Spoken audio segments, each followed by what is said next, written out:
Hey guys, this is a review of the Sony PlayStation 4. Had it for a few months now. I'm just going to share some thoughts. I've had a PS3 previously, actually owned two PlayStation 3s, and when I bought this PlayStation 4, I must say I was pretty happy with the new interface. It's amazing. It's a very fast system. It now allows you to run some things in the background, which is great. You can actually run, say, Netflix and a game at the same time and switch back and forth seamlessly. The interface has a few minor annoyances, mostly just because I'm still used to the PlayStation 3s, so it'll take some getting used to. I have Assassin's Creed, Black Flag, and also Battlefield 4. And Assassin's Creed I've had zero issues with.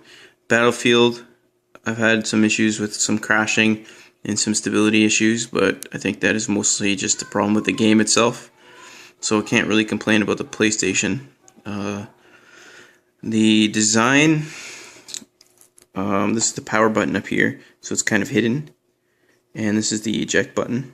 I'm not a big fan of that. I'd rather have a physical button. Probably wouldn't look as sleek, sure, but the fact is I find it annoying trying to find this, and sometimes get confused over the power and the eject. So just a minor annoyance. I find the system looks alright, but I guess it depends on what kind of furniture you have and what kind of electronics you have, stuff like that. There's only two USB ports in the front.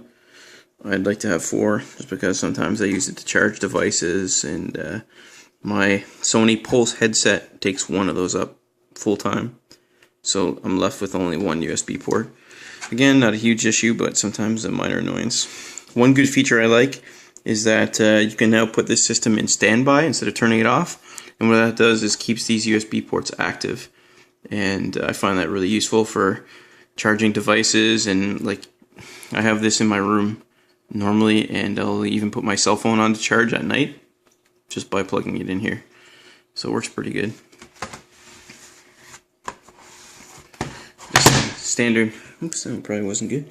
Standard on the back, you have optical port, optical out there. You have the power, HDMI, network connection, and then your I'm not actually quite sure what that is. Just an auxiliary port there. The system doesn't seem to get hot while it's running or anything like that for me, so it's pretty good. One thing I was disappointed that currently you cannot play like an AVI file from the USB drive or any kind of movie for that matter, so I was kind of disappointed in that, because you could do that with the PlayStation 3. And just to touch on the controllers, on the right you have the PlayStation 4 controller, on the left you have the PlayStation 3 controller. So as you can see, they're very, very similar in design, which is a good thing if you're used to the PlayStation 3. I was kind of glad they went with a similar design instead of reinventing the wheel, because it allows for seamless swap between the two. I still occasionally play Grand Theft Auto 5 on my PlayStation 3, so it's nice to go back to the controller and not have to remember where the buttons are, stuff like that. It still feels very natural. So this controller here, you can see has a speaker. I don't really use that. I haven't really used it yet. I'm sure it's been on, but it's hardly noticeable. The control sticks have been slightly redesigned. You can see the difference here. This one's rounded. This one's kind of squared off. So it feels pretty comfortable on the thumbs. I do prefer this one. The share allows you to record video clips and take screenshots, stuff like that. Feature maybe some people use, I don't really.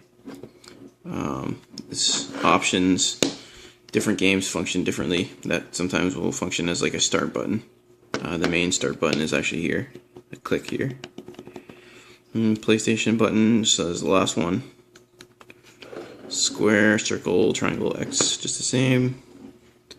L1, L2, same kind of concept. This is a light. I find this pretty annoying, actually. It's meant to actually function like the PlayStation Move, so it's trackable if you have the camera. But what I find if you're playing at night, especially, sometimes it makes it glare on the TV. So I find that kind of annoying. You should be able to turn it off. Maybe you can, I'm not too sure.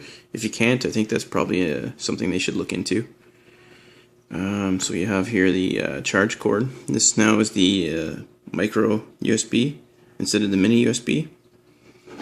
On the bottom you have that's a microphone input, which is pretty cool.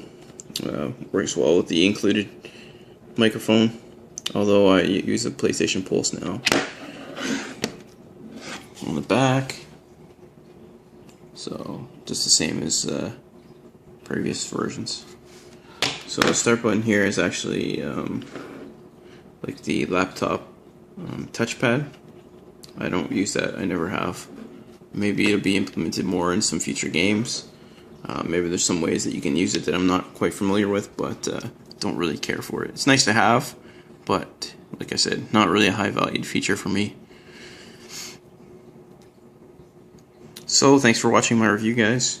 Hope you use it and take my thoughts into consideration before you make the purchase. But again, PlayStation 4, highly recommended.